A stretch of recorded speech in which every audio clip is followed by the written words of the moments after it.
Hey guys and gals, welcome back to another Empowering Forward Momentum live stream. Today I have the pleasure of chatting with Lorene Hochstetler, who is someone that I have known since, I was probably about this big, somewhere in there. And we were originally going to have this chat on Monday evening, but there were some technical issues, and so we pushed it to today.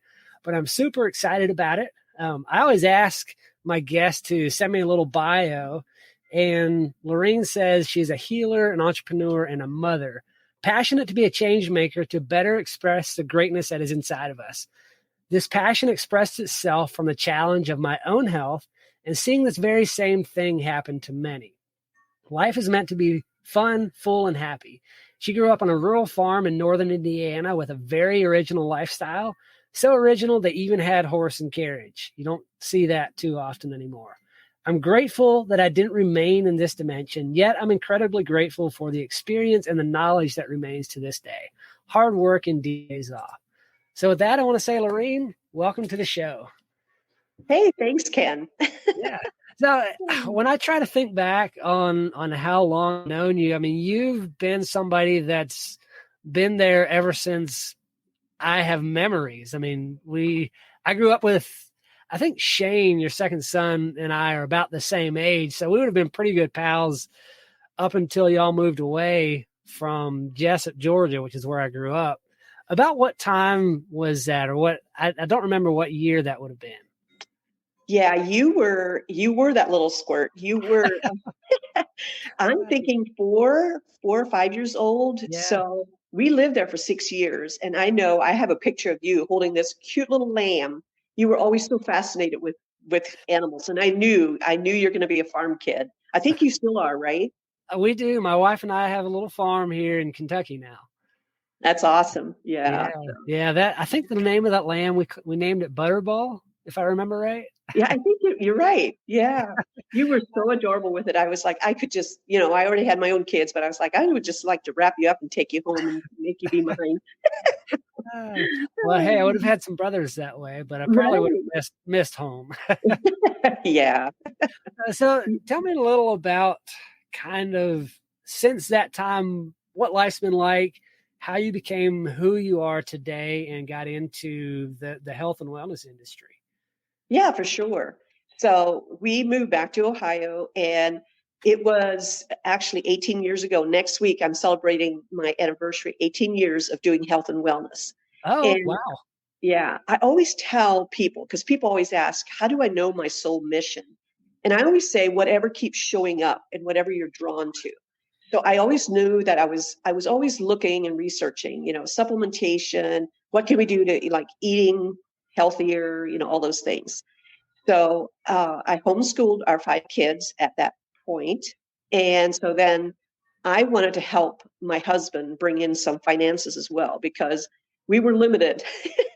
There was only so much money in the budget, and I was like, I would literally go to the grocery store, Ken, and at that point, prices were still on the groceries, and I knew how much money I had.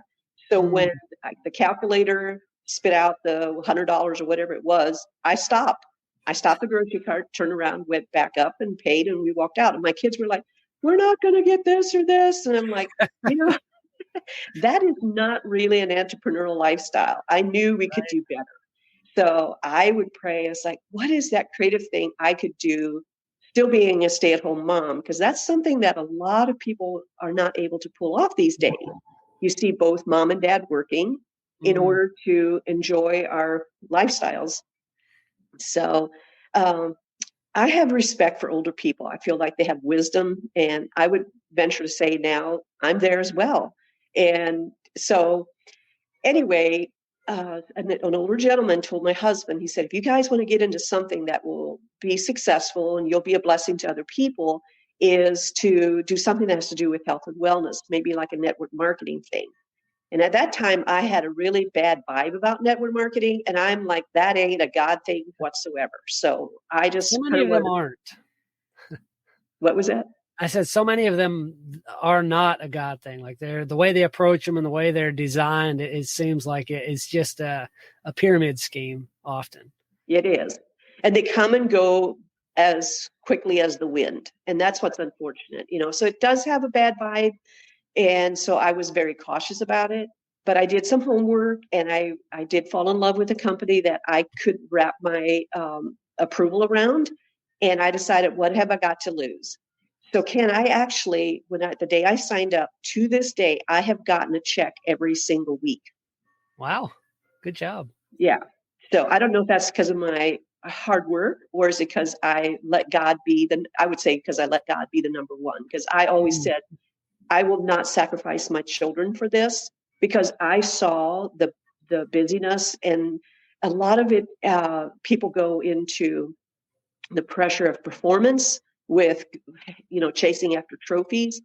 And I think that's where, we crumble. So if you can approach this with, I'm here to wash your feet, if I can say it that way, and serve you, and, let it be in kindness. And I would always, when I would approach people, is, how can I serve you? What does this look like for you? And it's funny because even last week, I am still pursuing herbal remedies and all of that. And I had reached out to a gentleman, and I just had a simple question about his herb, and he immediately wanted to do a sales to me. And I'm like, I don't want to buy anything. I just want to ask you a question. Just had a question. And I called him out on it. I was like, wait a minute here, kiddo. I asked you how this works. I said, I'm not going to buy anything from you today. So set the foundation, right? Mm-hmm. So anyway, we have loved the sphere of influence that it has brought to us, because what has happened through me becoming a part of this health and wellness industry is it has opened doors for me to do ministry, where I am actually doing healing sessions pretty much on a daily basis, where people come. And so it's not only just a physical healing, it's because we're made body, soul, and spirit. Right. So then, if you don't heal your past, you will not redeem your present. So I have included a lot of shadow work in with this, and the severe friendships that we have made through this throughout the years is a treasure. Mm-hmm. Well, there's so much to unpack in that, but you mentioned something that I want to talk a little bit about. You said you don't know if your success has come from your hard work or from allowing God to lead you. And I think both of those have to go together, because the Bible, I'm not sure what the verse is, but it says the Lord directs your steps. And so often when you hear people talking about allowing God to do it, it's almost like they take a passive approach to it, like God's going to bring it to me. But it says he'll direct your steps, which would give the picture that he'll lay out the path for you, but you have to walk it. You have to do the work. Talk a little about that. Like, what's been your experience in that? Yeah, for sure. Because I'm a big believer in what you just said, because I have seen people couch their faith. And it's like, God's going to make it happen. You know what? You have to get up, my kids are not going to be fed unless I turn on the burner and cook a couple vegetables for them.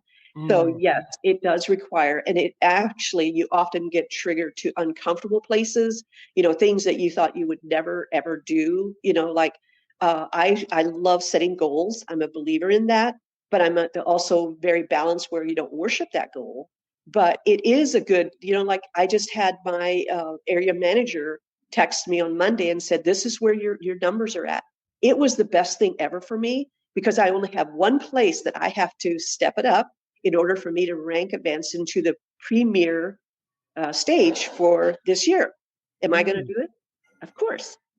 Yeah. So I love that. I love that there's that a reminder, that encouragement to, I just need to see numbers sometimes, and I'll go for it. Yep. What does that look like? That means, I'll pray about it. I'll meditate on it. And I think what comes into my soul, and then I'll chase after that, and again, it can be easy and effortlessly, but at the same time, maybe uncomfortable, where, it requires a phone call when I don't maybe always feel like doing it. Does that answer your question? So many times the things that we need to do, we absolutely do not feel like doing in the moment. I face that far too often, and I'm not always sure how to get around that other than just doing it. I think that too many people, and myself so often too, I'm looking for motivation when motivation comes from actually just getting started.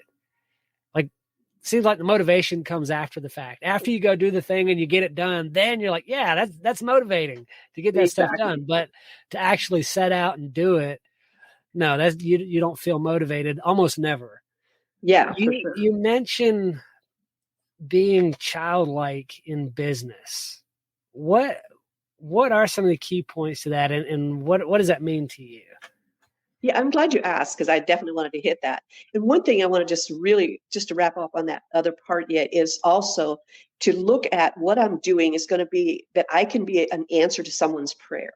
For me, that has been kind of my motive, I think, when I go out or when I pick up the phone and make that phone call when I don't feel like it is, what if I could be an answer to someone's prayer? So that helps me to go past that uncomfortable place. Yeah. But I want to comment too on that. So often when we don't want to make the phone call, just for instance, I am a group for guys online right now, kind of an online community to help guys find purpose and fulfillment and to reach the next level of personal professional development in life. And when it's something that I'm doing, I have a hard time putting it out there. So I set the goal for myself to invite at least 5 guys today to join the group. And the first one that I reached out to is an old friend.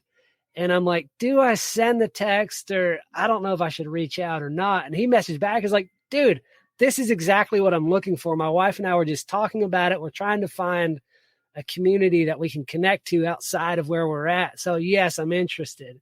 So often we're like hesitant to reach out, but it's exactly what that person's looking for. It happens all day long, doesn't it? It does. And then it's just that confirmation, and even if you don't get that confirmation, just know in your heart, you followed your heart, you did. Because I cannot tell you how many times I've had that happen is you have no idea, how much I needed that phone call or this invitation. And so. I interrupted you there. I think you were leading into what it means to stay childlike in business. Yeah, because there's that verse in Matthew 18:3-4, where it says, unless you become as a child, you're not going to enter into the kingdom of God. I think that's a pretty strong call out. So I love watching my grandkids. I think I do better with my grandkids than I do with my own children. Well, my dad always said that if he would have known how much fun grandkids were, he would have skipped the kids and just had grandkids. Exactly. Yeah. You guys can figure that out. So. But anyway, what I look at kids is look at how they pick up on vibrations of, things that are happening, look at their sensitivity. They're always asking questions. They're so inquisitive. And I think as adults, we let all of that stuff fly. And so I'm always encouraging my team to get back into that. Always be inquisitive, always be intuitive to the vibrations that you're sensing, and be forgiving. The kids are so quick to forgive. And I tell you, we as adults, we hold on to grudges like no man's business. And it hurts our business. It sincerely does. Because if we're not grateful and we're not forgiving, it affects all of our business. So that's something I see about kids. And so I just wanted to share, if I can, I have a dear friend that I look to sometimes to explain the Bible to me. I'm a mirror study Bible person because I like to love what I read and understand. So that verse actually means this. It says, unless one converts from religious pride, becomes teachable as a little child, he can't experience the kingdom that is always within us. And I love that because, here again, it's telling us to be childlike and to experience the kingdom that is already within us. Because when Christ is in us, he's within us. He's every heartbeat. And so what I find from that is always remain teachable. And I love that you're doing this, Ken, because to me, you're very brave to do something like this. To me, I feel you have that teachable spirit. To me, I feel like you're one that, what, I'm learning, you're teaching, but you're learning at the same time. So as an entrepreneur, the minute we stop being teachable, we hurt. If you're not growing, you're dying. is Yeah. the way that I've often heard it. I like that. Yeah. So what are some of the priorities that have helped you to be successful in business? Like, what are some of the key points that you've seen, or how have you practically applied becoming childlike within your business, and how that's led you to success? Lasting 18 years, I'm sorry, in that business. I would say the number one was because I was teachable. I allowed my sponsor, which I didn't always agree with him. If he happens to listen to me, he will like raise his hand with that's right. Because I always thought maybe I know more because I'm a mom, but anyway, I would always, before I would vent, I would sit with it for 24 hours. And then there was a better response from me. And I encourage my team to do the same. I love looking for their spark and activate that spark in them. And it might not always look like I think it should, but I'm glad I was never limited with my spark that I had, because we have a tendency as leaders. Here's the protocol. You sit in this box and you fulfill this protocol, you're going to be successful. And that damages them so badly, because I never let them be that expression of who they were designed and created to be. Because the blueprint, God put it within us. Heck, we don't all look the same. Be okay with That's that. so true. Yes. Yeah. I think too often as leaders, whether you're whatever kind of leader, we have an idea of what that success looks like. And it's easy to get caught up. Like if you're leading an organization, what success in the organization looks like. But for each person to put them in a box can further the goals of the organization, can help that success, but it's not always fulfilling who God created this person to be. It doesn't fulfill their God-given potential. And I think it can be okay to fit into that box to a certain point, but if we limit what God created us to be, it's like the parable of the wealthy ruler and the servants, where he gave them 10,000 talents, 5,000 talents, 1,000 talents, or however much it was, and he said, "Take care of this. I'm going away. When I come back, I'll see how you've invested it." God gave us actual literal talents, skills, abilities. And if we don't put them to work, that we're called to utilize what God's given us. So I love how you brought that out. How has for yourself, how has the business development helped you as in your personal life, as far as bringing out your own skills, your own talents, your personality, what God has made you to be? How have those two tied together for you? Well, I always tell people everybody should try this. Everybody should become a business owner, because it really shows your true colors, and you find out all of your strengths you actually didn't know you had. Because we have a tendency to go negative. I don't know why it is that way. Something I'm kind of doing a little bit of homework right now is, the power of our soul. Because I'm always just, I love to learn. And because I noticed that throughout the tapestry of our business, people, if we do box, will eventually lead, because they're limited, because we never gave them that permission to, here's what the protocol is. Now you are invited to, how does that look for you? And help for me personally, when I first joined, I was like, don't ever make me speak in public. Okay. Well, I became a public. Have to. Yeah. So you become good at this stuff. And, it's not meant for everybody, but until you try it, you don't know. And, in my shoes, I'm not going to ask you to wear my shoes, but I'm going to let you experience my shoes and see how that feels. And you may not like it, but if you don't give them that invitation, they'll never know the greatness that is inside of them. Yeah. So I think entrepreneurship is huge, and it's very inviting. I am in the same boat. Like, everybody needs to have either a business or a side hustle or a something to I don't know. It like you said, it changes you and it makes you a better person. It makes you more of who. What's the best way to put this? I always say that, you know, if we are somebody who follows after God, personal development makes you more anything that you get more of, like more money, more whatever those things are, make you more of who God created you to be if you're following after him. If you're a rotten person, all those things that get added to you just magnify that. So as we're growing and developing, you know, those things, they just make you more of, if you're following God, make you a better leader, a better family person, help your personality out, all of those things. I don't know. I kind of went off the rails there. I don't even know if that made any sense. It does. Because, you know, we so often focus on what I'm not good at. And so in order to really get good at these things, I always say a good leader is one that coaches you to become that expression of who you are. Surrender into that, you know, and then, you know, it does make you feel good. Not that you have to have trophies. I never chased after them, but it shifted something in me.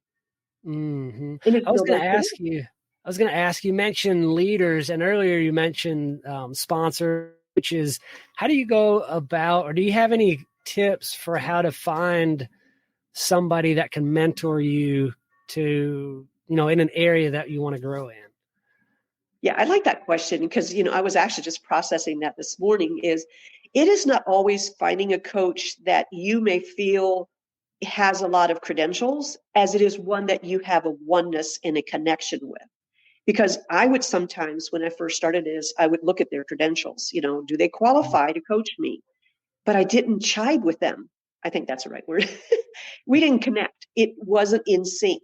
So then I went after someone that I didn't care for, someone that didn't feel like it, you know, their ABCs weren't like mine. And I learned more from that coach. So that I always tell people is get uncomfortable with even hiring your coach. I'm a big believer in hiring coaches, by the way. Yeah, same. Same here. You mentioned assignments in one of the talking points there. What do you mean by assignments, and how can you stay engaged in our assignments that we're given? Is that like assignments from in our business or from God, or? I would say more from God, because you know, we are all called. We all have a calling. We all have a destiny, you know, for a purpose. We're not here just to pass by. You know, I always think we should make an impact and an imprint. So what is that assignment? And it may not all look the same, but at the end of the day, we are invited to do the, what was I going to say? Where it says, do unto others as you would have them do unto you. The golden rule. Yes. And so that imprint, that assignment is going to be obviously, you know, a destiny goal that all of us have for each one of us. And then be that expression of how that will turn out for us. Now, as far as an assignment in your own personal business, in order for you to be successful and to prosper, you do have to have assignments, right? You know, what are those? You know, how am I going to be better this year than I was last year? How am I going to, you know, invite my team to be better this year than they were last year? You know, so it's an all-inclusive package. Mm-hmm. Yeah, that does. That's in all different areas of our lives, we do have different assignments that we have to fill, and sometimes if we are overextending ourselves into too many different areas, those assignments can become overwhelming. And the last couple of years, I've done a word of the year to kind of give myself a direction for the year. And this year, my words eliminate, because I've been pulled in too many different directions. And so it's like, eliminate all the distractions so that I can focus on that specific assignment. You also mentioned loving others and loving yourself. How do those tie in together? And like, can you truly love other people if you struggle to love yourself? Talk to that a little bit. No, you can't. Okay. And I think that's been a misconcept in religion that I feel is everybody's kind of waking up to that right now, is we got so busy on loving others and we made a big flop with it because we were too concerned about how I'm impressing the other person, thinking we're loving them when we never loved ourselves. So now I feel like it's time that we're waking up with, hey, let's read that verse for what it says, because I can only love you to the degree that I love myself. And so that's why there has been hurt and trauma happening to the degree that it has, is because people were broken, people are hurting, people are wounded. And so out of that, I'm trying to be sweet to you, and it was like spoiled rotten apples. And when you're hurting and you're in that basket, you absolutely are going to affect the remainder of the basket. So let's stop and do what you just said. Let's eliminate a lot of this busyness and running around with our heads chopped off, because you know what? Let's stop impressing each other. I will look at your Facebook post, and you can show me all the celery juice you want, but if I find you going through McDonald's, that tells me everything. Yeah. And I'm probably talking to myself when I do that. So yesterday morning I had a post about celery juice. I ate at Taco Bell last night. That's not a good thing. Yeah, health and wellness space and Taco Bell, they don't mix so well. They don't. And I kind of paid for it, but we were driving and we were both hungry, and there's a Taco Bell, and we haven't had Taco Bell in years. And we both were like, what are we doing here? But I'm also an authentic person. As I shared with you, I will be the real deal, because I have seen too many with the makeup on, and underneath, I'm like, that's really who you are. So you're going to get me for who I am. Yeah. I just got a message here. I've lost my Taco Bell sponsorship, but oh well. Oh. What kind of changes do you see coming in the future? You mentioned like extreme changes. What are you hinting at there? What do you see coming down the pipe? What I'm seeing is how people are waking up and they're becoming their true authentic selves. They're stopping to breathe. They're pausing. They're focusing. They're reconnecting to their true authenticity of who they have always been. They just didn't know it. And I love it. I'm so excited for what I see that's happening right now. I look at people your age. Are you the Gen Yers? Gen X? Gen X, I think. No, Gen. So I'm not sure. I'm a millennial, actually. Whatever that is. Yeah. The older millennials. Yeah. Okay. Don't hold it against me. I'm not. I'm the baby boomer. So we love watching what we're seeing. It's almost like people are waking up, and it's like, oh my goodness, there's so much life in front of us. Yes, there's new messages, but we don't even focus on that. To me, I always look at the gems, and I'm impressed. I'm impressed with your generation, because you guys are healthier. You're making wiser decisions. You're not chasing after debt.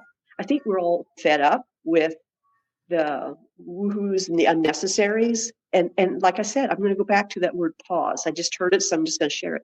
There's a pause, and it's a healthy pause. Yeah. And I love it. That's great. I do have a question, and I don't want to stir up any controversy here, but I think being both of us kind of in the same personal development space, coaching, some of that, so often people approach it, you talk about being your authentic self and some of that, it seems like it so often comes from, it sounds good, but it leaves God out of it so often. How can we approach that? How can we talk about that? Talk about being authentic, but keeping Christ at the center of that, because I don't know. It seems like too often it goes off the rails, and it feels right, but often God's not in it. How do you go about keeping Christ at the center of that, of being your authentic self, but reflecting Christ so that He is what the world sees in you? Yeah, I get it. I've watched that. I know exactly what you're talking about. And I know what's happening is people are still hurting when they're doing that. So we're going to give them that space to heal that woundedness. They may have been hurt through religion. They may have been hurt through mommy and daddy's upbringing. So they want to kind of just execute or dismiss God in itself. But if we can just remember that my every breath that I take would not happen if I don't have the God within me. He's my breath. He's my light. So right now we're invited to be kind to those people because they have been shamed. They've been, not handled gently and that's why they're doing what they're doing. I think it's going to even itself out without too much disturbance.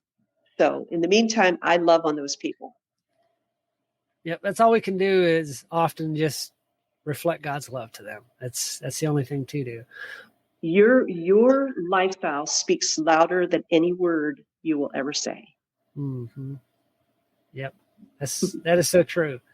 What's the number one place or resource or thing that you go to when you're feeling disconnected or you just don't feel like doing what needs to be done, when you're feeling out of sorts? And that varies for everybody. For me, it's literally drinking water. I feel like water holds memory. So when I drink my water, it puts me back in focus again, or nature. I feel there's something, God is in nature. God is in everything, as far as that. But I will say, surround yourself with people. Surround yourself with someone that you have, if you have that stuck moment, that you can reach out. Like last night, I had a stuck moment and I paused. Is that the Taco Bell thing? It was after the Taco Bell did it. It was after a long day of everything. And I don't know why. I just had a moment, and I reached out to my girlfriend. I said, do you have just 5 seconds? She gave me 2 words. I got it. I got back off the phone, but I shifted. So you can get that from another human being, but you don't want to always depend on that either. Right. That can become a Band-Aid, because source within you, which is Christ, is your breath, is your life, is your hope. Go there. But sometimes I want skin on him. Yep. Where can people reach out to connect with you and find your work and reach out to you if they are interested in what you have to offer? Yeah, I'm on Facebook. I think it's just my name, but I also have a website. It's empoweredhealthnow.org. And that's my 2 go-to places right now. Awesome. Well, thank you so much for joining me. It's been a fun conversation. Anything you'd like to share before we call it a wrap? I think we're good. I love chatting with you. This is fun. So just everyone, I just want to say, keep engaged and chase after your dreams. And do good work. Yeah. Thanks so much, Lorene. It's been a good conversation. Thank you.